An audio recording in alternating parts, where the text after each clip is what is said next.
একটা জিনিস কি জানেন, প্রত্যেক জেনারেশনের বাবা মাই ভাবেন তাদের প্যারেন্টিংয়ের স্টাইলটাই সেরা, আর তাদের আগের জেনারেশনের পদ্ধতিতে অনেক ভুল ছিল, বা যাকে আজকাল বলা হয় টক্সিক।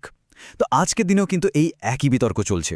কিন্তু প্রশ্নটা হলো, পুরনো দিনের সেই কড়া শাসন থেকে সরে এসে আমরা যে নতুন পথে এগোচ্ছি, সেটা কি আসলেই বেটার? চলুন আজকে এই ব্যাপারটা একটু গভীরে গিয়ে দেখা যাক। মূল দ্বন্দ্বটা কিন্তু ঠিক এখানেই। একদিকে ছিল সেই পুরনো দিনের কর্তৃত্বপূর্ণ প্যারেন্টিং, যেখানে বাবা মায়ের কথাই ছিল শেষ কথা, আর অন্যদিকে আছে আজকের বন্ধুত্বপূর্ণ অ্যাপ্রোচ, যেখানে বাবা মায়েরা সন্তানের বন্ধু হয়ে উঠতে চান। কিন্তু এই দুটো সম্পূর্ণ ভিন্ন পথের মধ্যে কোনটা সন্তানের জন্য বেশি ভালো? তো আজকের এই পুরো আলোচনায় আমরা মূলত এই 5টি বিষয় নিয়ে কথা বলবো, যাতে জটিল বিষয়টার প্রত্যেকটা দিক আমরা ভালোভাবে বুঝতে পারি। আচ্ছা, তাহলে শুরু করা যাক। কঠোর প্যারেন্টিং থেকে সরে আসার এই ভালো উদ্দেশ্যটা, মানে পেন্ডুলামের এই দুলুনিটা, এটা কি অজান্তেই কোনো নতুন সমস্যার জন্ম দিচ্ছে? চলুন একটু গভীরে গিয়ে দেখি। আজকাল সোশ্যাল মিডিয়া থেকে শুরু করে সিনেমা, সব জায়গাতেই একটা ধারণা খুব জনপ্রিয় হয়েছে যে পুরনো দিনের ভারতীয় বাবা মায়েরা খুব কঠোর আর নিয়ন্ত্রণকারী ছিলেন। আর এই ধারণা থেকেই কিন্তু নতুন প্রজন্মের বাবা মায়েরা একটা একদম অন্যরকম রাস্তা বেছে নিয়েছেন।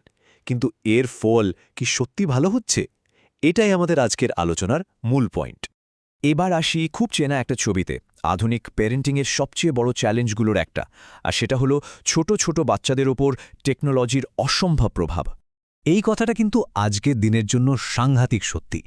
আজকাল বাচ্চাদের শান্ত রাখতে বা তাদের ব্যস্ত রাখতে খেলনার চেয়েও বেশি কাজে আসছে একটা ট্যাবলেট বা স্মার্টফোন।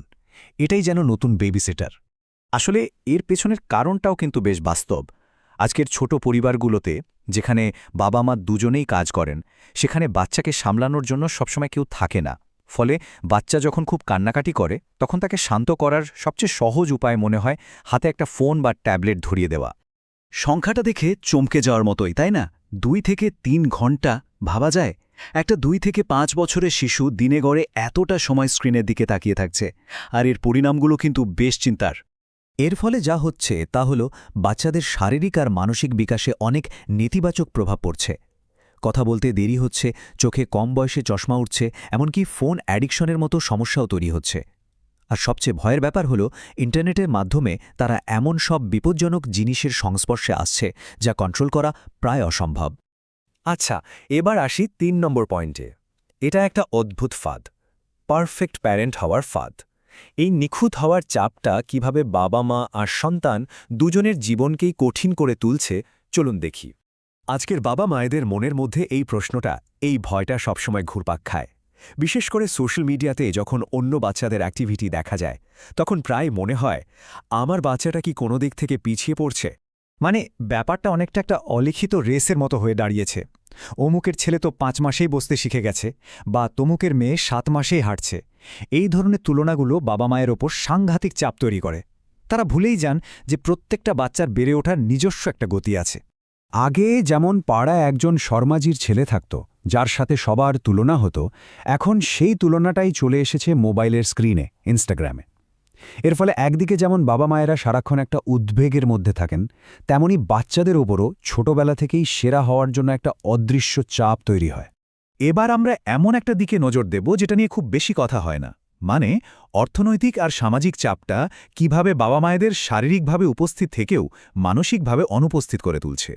অ্যাবসেন্টি প্যারেন্ট বা অনুপস্থিত অভিভাবক বলতে কিন্তু শুধু শারীরিকভাবে দূরে থাকা বোঝায় না। এর মানে হল কাজের চাপে, স্ট্রেসে বা ক্লান্তির কারণে সন্তানের পাশে থেকেও তার প্রতি ঠিকমতো মনোযোগ দিতে না পারা। বাবা মায়েরা হয়তো সন্তানের ভালো ভবিষ্যতের জন্যই দিনরাত খাটছেন, কিন্তু তার ফলে সন্তানের বর্তমানটাই যেন হারিয়ে যাচ্ছে। এই পরিসংখ্যানটা একবার দেখুন। আমাদের দেশে প্রায় 60% মানুষ 6 ঘন্টারও কম ঘুমান। ভাবুন তো, এই অপর্যাপ্ত ঘুম আর ক্লান্তি নিয়ে বাবা মায়েরা যখন বাড়ি ফেরেন, তখন তাদের পক্ষে সন্তানের সাথে কোয়ালিটি টাইম কাটানোটা কতটা কঠিন হয়ে দাঁড়ায়। এই কথাটা শুনলে হয়তো ধাক্কা লাগে, কিন্তু এটাই আজকের দিনের এক কঠিন সত্যি। বাবা মায়েরা তাদের সন্তানদের সেরা স্কুল, সেরা খেলনা, সেরা জীবন দেওয়ার জন্য এতটাই ব্যস্ত হয়ে পড়ছেন যে তারা সন্তানদের সবচেয়ে জরুরি জিনিসটাই দিতে পারছেন না, আর সেটা হলো তাদের নিজেদের সময় আর সঙ্গ। তাহলে উপায়টা কি? আমাদের আলোচনার একদম শেষ পর্যায়ে এসে আমরা সবচেয়ে বড় চ্যালেঞ্জটার কথা বলবো, মানে এই পুরনো আর নতুন দুই ধরনের প্যারেন্টিংয়ের চরম পন্থা এড়িয়ে একটা সঠিক ভারসাম্যপূর্ণ পথ খুঁজে বের করা। দেখুন, একদিকে আছেন সেই অভিভাবক যিনি ভাবেন আমি যা বলেছি তাই ফাইনাল, কোনো প্রশ্ন চলবে না। আবার অন্যদিকে আছেন সেই অভিভাবক যিনি সন্তানকে কোনো নিয়মই শিখান না, সম্পূর্ণ স্বাধীনতা দিয়ে দেন। সত্যি বলতে এই দুটোই কিন্তু সন্তানের বিকাশের জন্য ক্ষতিকর হতে পারে। এর মানে কিন্তু এটা নয় যে আমাদের আবার সেই পুরনো কড়া শাসনে ফিরে যেতে হবে, একদমই না। আসল লক্ষ্যটা হলো ডিসিপ্লিন আর স্বাধীনতার মধ্যে একটা স্বাস্থ্যকর ব্যালেন্স তৈরি করা, যেখানে নিয়ম থাকবে কিন্তু ভালোবাসার সাথে। সন্তানের মনে বাবা মায়ের জন্য ভয় নয়, বরং শ্রদ্ধা তৈরি হবে। শাসন আর আতঙ্ক যে এক জিনিস নয়, এই পার্থক্যটা বোঝা খুব জরুরি। তবে হ্যাঁ, এই ভারসাম্য খোঁজার সময় এটা ভুলে গেলে চলবে না যে নতুন যুগের প্যারেন্টিংয়ের কিন্তু অনেক ভালো দিকও আছে। আজকের বাবা মায়েরা সন্তানের মানসিক স্বাস্থ্য নিয়ে অনেক বেশি সচেতন। তারা সন্তানের ডায়েট বা ব্যক্তিগত সিদ্ধান্তকে অনেক বেশি সম্মান করেন। এই পজিটিভ দিকগুলোকে সাথে নিয়েই আমাদের এগোতে হবে। শেষে এসে একটা কথা বলতেই হয়, দেখুন, পেরেন্টিংয়ের না কোনো রেডিমেড ফর্মুলা হয় না। এটা একটা জার্নি, কোনো পারফেক্ট ডেস্টিনেশন নয়।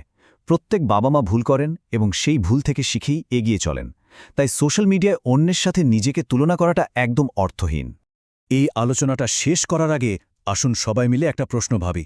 সন্তানকে পৃথিবীর সেরা জিনিসগুলো দেওয়ার জন্য হয়তো আমরা দিন-রাত পরিশ্রম করছি, কিন্তু একটু ভেবে দেখা দরকার একটা বাচ্চার আসলে সবচেয়ে বেশি কি প্রয়োজন?